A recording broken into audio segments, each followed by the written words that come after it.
Who's actually going to get the most out of a high-end force feedback wheel, and who can safely walk away? If you've spent more time watching racing sims than real cars, you're probably wondering whether the Logitech GPRO racing wheel will finally bridge that gap or just sit as another pricey desk ornament.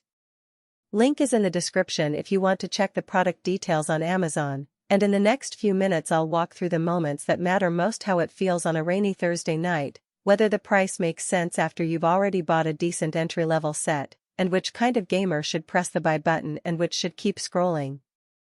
First off, the biggest hesitation most buyers have isn't about the specs on paper, it's about the practical day-to-day.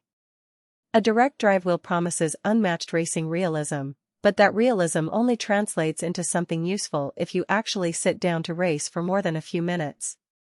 I've spent a weekend setting up the GPRO alongside a mid-range PC, a PlayStation 5, and a simple 3-monitor rig, and the first thing that becomes clear is the wheel's clamping system. It locks into the desk with a force that feels permanent, so you won't be worrying about the wheel sliding when you're pulling a hard left into a corner. That's a real win for anyone who lives in a small apartment and can't afford a dedicated racing cockpit. The wheel stays put without a massive custom mount. The magnetic shift paddles and dual clutch setup are where the GPRO starts to feel more like a true race car. In a typical street-legal game like Forza Horizon, you'll hardly notice the paddles, you'll be more interested in the smoothness of the shift lever.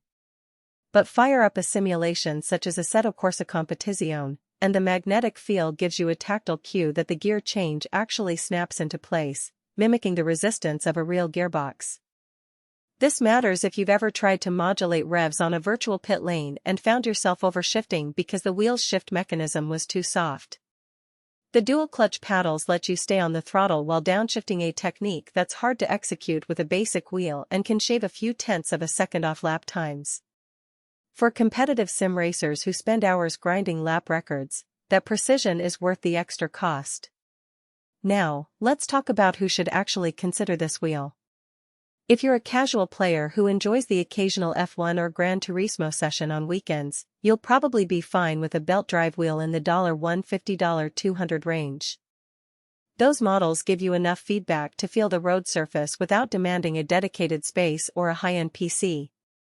The GPRO, on the other hand, shines for three types of buyers: hardcore sim racers who already own a sturdy desk or a low-profile cockpit, content creators who need consistent, repeatable force feedback for video tutorials, and gearheads who want the feel of a real steering column without building a full-size rig.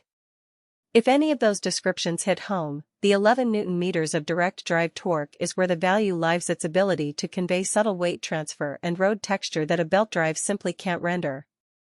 Conversely, there are clear reasons to skip it. First, the price point sits well above $600, and that money disappears fast if you're not prepared to invest in a compatible setup. The wheel draws a significant amount of power and requires a USB-C connection that many older PCs lack, meaning you might need a new hub or adapter.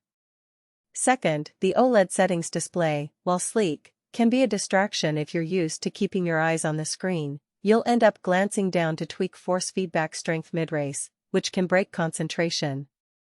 Finally, the wheel's lack of a built-in pedal set means you'll still have to purchase a separate pedal bundle, and the overall cost can quickly eclipse the budget of anyone who just wanted a plug-and-play experience.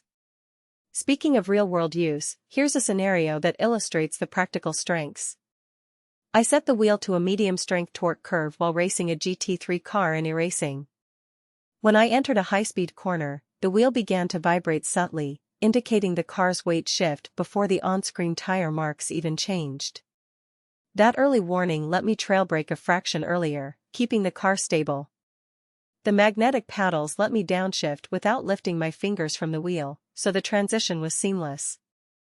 In contrast, when I tried the same setup on a low-end belt drive wheel, the feedback was delayed, and I missed the cue, ending up sliding off the track. That difference is exactly why the GPRO is praised by serious sim drivers. It translates data into muscle memory. On the downside, the wheel's strength can feel overwhelming for new users. The 11 Nm torque is enough to make a sudden left turn feel like a real car fighting against a wall. If you're not used to that level of force, you'll fatigue your forearms after a short session, which is why the included software to dial back the torque is